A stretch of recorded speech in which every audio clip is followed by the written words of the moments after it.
ये देखिए कितने फूले-फूले कितने ज़बरदस्त से हमारे ये जो लड्डू हैं पीठियाँ वाले तैयार हो गए हैं और बहुत ही क्रिस्पी-क्रिस्पी से और सॉफ्ट से बने हैं। तो बिस्मिल्लाहिर्रहमानिर्रहीम, अस्सलाम वालेकुम, क्या हाल-चाल हैं, कैसे हैं आप सबके सब? मैं हूँ शाज़िया और आप देख रहे हैं मेरा चैनल शाज़िया की बातें। आज मैं बना रही हूँ लड्डू पीठियाँ जो कि सबके फ़ेवरेट, सबके ही ऑलमोस्ट सभी बड़े शौक से खाते हैं और घर में बनाएँ तो बहुत ही मज़ा आता है। बाज़ार से आजकल ये लड्डू वैसे बड़े महँगे मिलते हैं। कभी ये लड्डू 25 का, कभी 30 का और आजकल ख़रीदो तो 50 का। तो घर में ये देखें हमने माशाल्लाह ढेर सारे लड्डू तैयार कर लिए हैं। तो आगे बढ़ने से पहले आप सबसे गुज़ारिश है कि अगर आप मेरे चैनल पे न्यू हैं तो प्लीज़ मेरे चैनल को सब्सक्राइब कर लीजिए, इसके साथ लगे बेल आइकन को प्रेस कर लीजिए ताकि आपको मेरी हर नई वीडियो बर वक्त मिलती रही। तो चलते हैं आज की रेसिपी की तरफ। तो सबसे पहले मैंने आपको जो पहले दिखाई वो चने की दाल थी, वो 1 केजी थी। रात भर उसको भिगो के रखा, उसके साथ थोड़ी सी माश की दाल थी और अब इनको मैं पीस लूँगी यानी कि ब्लेंडर जग में। अगर आपके पास चॉपर है तो आप उसमें भी पीस सकते हैं, ये दोनों तरीक़ों से अच्छे तरीके से पीस जाती है। अब ये देखें दाल दोनों मिक्स करके इनको अच्छे से मैंने मिला लिया। अब इसके अंदर मैंने डाला है नमक हस्बे ज़ायक़ा और ये साबुत ज़ीरा है, ये भी थोड़ा-सा डालेंगे। ये इसके अंदर जो इसका टेस्ट होता है वो बहुत ही मज़े का आता है। अब ये मीठा सोडा है, मीठा सोडा मैंने इसके अंदर 1 चाय वाला चम्मच भर के डाल के मिक्स करके अब उसको रख दिया। अब इसकी हम चटनी तैयार करते हैं।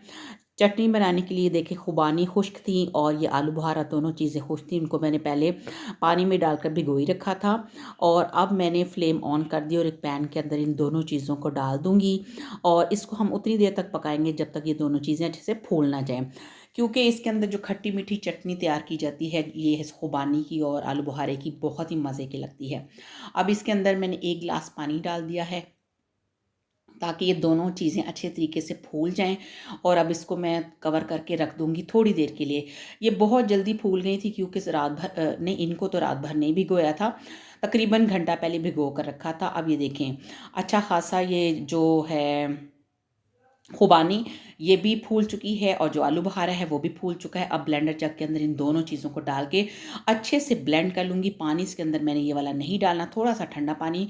अब ये देखें अब ये सारा जो इसका मलीदा सा यानी कि जो आपको नज़र आ रहा है पल्प, ये मैंने डाल दिया है इस पैन के अंदर और अब हम इसको पकाएँगे और छलनी के साथ मैं इसके अंदर से बीज निकाल लूँगी।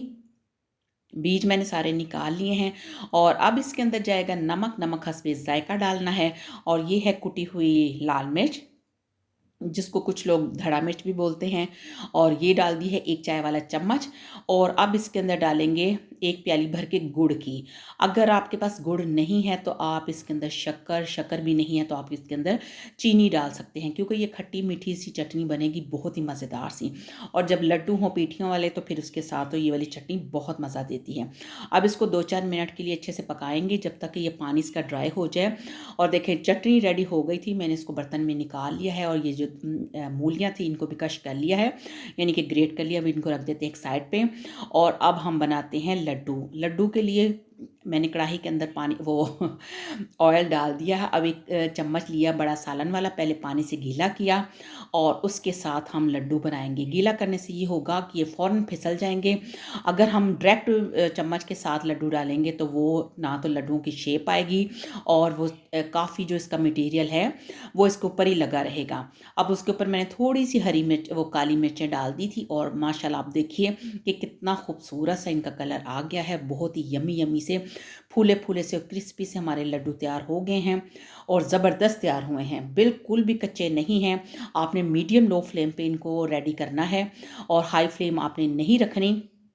अगर आप हाई फ्लेम रखेंगे तो ये ऊपर से तो गोल्डन हो जाएँगे लेकिन अंदर से कच्चे रहेंगे क्योंकि दाल हमारी कच्ची थी। वो हमने बस भिगो कर इसको ब्लेंड कर लिया था तो फिर इस वजह से इनको पकाना टाइम लगता है, थोड़ा-सा इनको टाइम देना है। नहीं तो फिर ज़रा भी मज़ा नहीं आएगा अगर दाल का कच्चापन महसूस हुआ तो। ये देखिए ये सारे बड़े अच्छे तरीके से इसमें से तेल निकाल के तो इनको मैंने इसी तरह कर के दूसरे लड्डू भी निकाल लूँगी और फिर जब ये दूसरे लड्डू निकल जाएँगे तो फिर मैं आपको दिखाऊँगी। ये देखिए अब मैंने दूसरा पूर डाल दिया है। अब चम्मच मैंने थोड़ा-सा छोटा लिया है क्योंकि वो मुझे लग रहे थे कि काफ़ी थोड़े बड़े साइज़ के बन गए हैं। अब आप देख सकते हैं मैंने सालन वाला चम्मच लिया है। लेकिन लड्डू बहरहाल बहुत ही अच्छे बने थे, चाहे आप छोटे चम्मच से लें, चाहे बड़े चम्मच से बनाएँ। बहुत ही क्रिस्पी और बहुत ही ज़बरदस्त से सॉफ्ट सॉफ्ट से हमारे ये जो लड्डू पीठियाँ वाले तैयार हुए हैं, यम्मी यम्मी से। अब आप देख सकते हैं कि इनका कलर कितना खूबसूरत आ रहा है। ना हमने इनको बहुत ज़्यादा गोल्डन करना है, ना ही बहुत कच्चा रखना है। अब जो इसका लास्ट वाला जो मरहला है वो है इसको स्मोक का। मैंने कोयले दहका लिए तो इनके ऊपर थोड़ा-सा ऑयल डाला, क्योंकि आपने देखा होगा जो रेहड़ी में लगाते हैं उन्होंने कोयले नीचे दहकाए होते हैं, इसमें इसका फ्लेवर आ जाता है तो फिर जो बहुत ही मज़े का लगता है। अब हमारी जो आज की रेसिपी है डन है, लड्डू भी हैं, दही की चटनी है वो मैं आपको दिखाना भूल गई, उसके अंदर मैंने सब्ज़ मिर्च और धनिया डाला था। ज़बरदस्त सी चटनी के साथ लड्डू हो गए तैयार। तो मिलते हैं नई वीडियो के साथ, तब तक अपना रखिए ढेर सारा ख्याल। अल्लाह हाफ़िज़।